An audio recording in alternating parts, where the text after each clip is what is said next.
$100 an hour. That is the advertised rate right now for basic site monitors and laborers on utility-scale solar projects. It is a massive financial lure, pulling thousands of new workers out of standard construction roles and into blinding desert environments. This capital influx is a direct result of federal legislation like the U.S. Inflation Reduction Act, which has injected billions of dollars into the renewable energy sector. The legislation relies on a specific financial mechanism to drive job quality. Developers receive a standard tax credit for building a solar facility, but they can multiply that base credit by 5 if they meet strict prevailing wage and apprenticeship, or PWA, requirements. To qualify for that 5 times multiplier and secure project funding, developers are aggressively outbidding each other for compliant labor, artificially inflating the site-level hourly wage well beyond traditional market rates. While the financial rollout operates at the speed of federal tax deadlines, the physical rollout requires heavy construction in hazardous terrain. The pace of capital deployment is vastly outpacing the implementation of site safety protocols. The $100 an hour wage does not reflect a rare technical skill. It is a regulatory artifact, and it is pulling unacclimated, inexperienced labor directly into severe risk environments. Utility-scale solar installations require massive geographic footprints, pushing these sites deep into the U.S. Sunbelt and remote global renewable energy zones. To reach gigawatt capacity, developers must install hundreds of thousands of panels across thousands of acres. They must complete this work on strictly compressed timelines to satisfy the terms of their funding before tax credits phase out. This sudden, deadline-driven capital influx creates an immediate labor vacuum. The sheer volume of hands required cannot be met by the sparse local populations of these remote areas. The workforce filling this vacuum is heavily comprised of individuals new to the trade. They travel across state lines, drawn by the high wages, but they lack familiarity with the extreme climates they are entering. Constructing these arrays is highly physical. Workers spend 10 to 12 hours a day lifting, bolting, and wiring heavy materials under constant direct solar exposure. The green energy revolution is currently built on a workforce uniquely vulnerable to the lethal physics of the environment they are building in. The first hazard is environmental. Solar panels are designed to absorb radiation, creating dark surfaces that magnify the ambient desert temperature through intense thermal absorption. This scatterplot shows occupational heat fatalities by sector over time. Construction workers, despite making up only 6% of the U.S. workforce, account for 36% of all occupational heat-related deaths. Surviving these conditions requires acclimatization. The human cardiovascular system needs gradual, repeated exposure over several weeks to adapt to severe thermal stress, increase sweat production, and regulate core temperature. This timeline tracks fatal heat incidents across a worker's first month. 35% of these fatalities occur on day 1. The risk compounds over the next 48 hours. 74% of all fatal heat incidents happen within the first 3 days. Heatstroke has a distinct point of no return. Once core temperatures spike, the brain swells, and the worker becomes unresponsive or begins convulsing. Survival at this stage is rare. This creates a fatal logistical trap. The high wages incentivize workers to accept extreme thermal conditions, and the project schedules put them on the tools before their bodies can physically adapt to survive them. Utility-scale solar is an electrical generation plant.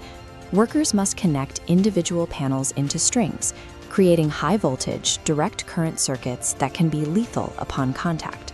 The power flows into the most volatile node on the modern grid, battery energy storage systems, or BESS.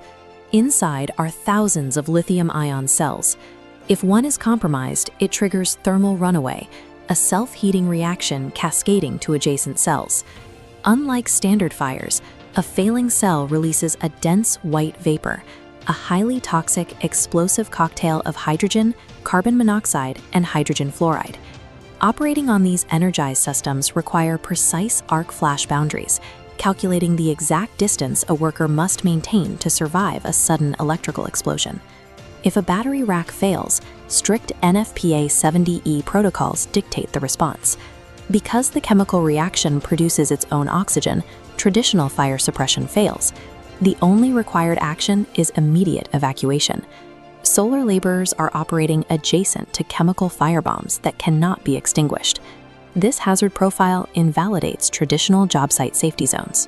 These environmental and electrical hazards occur in environments defined by extreme geographic isolation. Sites regularly span hundreds of acres, far removed from urban centers. In severe trauma cases, medical professionals rely on the golden hour, the critical 60-minute window where rapid intervention prevents death.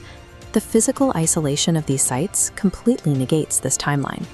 Construction crews are scattered across these massive project footprints, entirely separated from their supervisors by vast geographic distances and cellular dead zones. Federal mandates require employers to provide water and shaded rest areas. But if a worker collapses from heat stroke in a communications blackout, those regulations offer zero protection. This creates the lone worker reality. In the event of an electrical strike or heat collapse, the isolated worker is their own first responder. High voltage and extreme heat are dangerous on their own. Combined with geographic distance, the risk increases exponentially, turning minor safety breaches into guaranteed fatalities. International regulatory frameworks attempt to manage these risks. The US relies on OSHA power generation standards, while Australia uses WHS high-risk work codes. Both systems rest on one foundational legal doctrine, the non-delegable duty of care.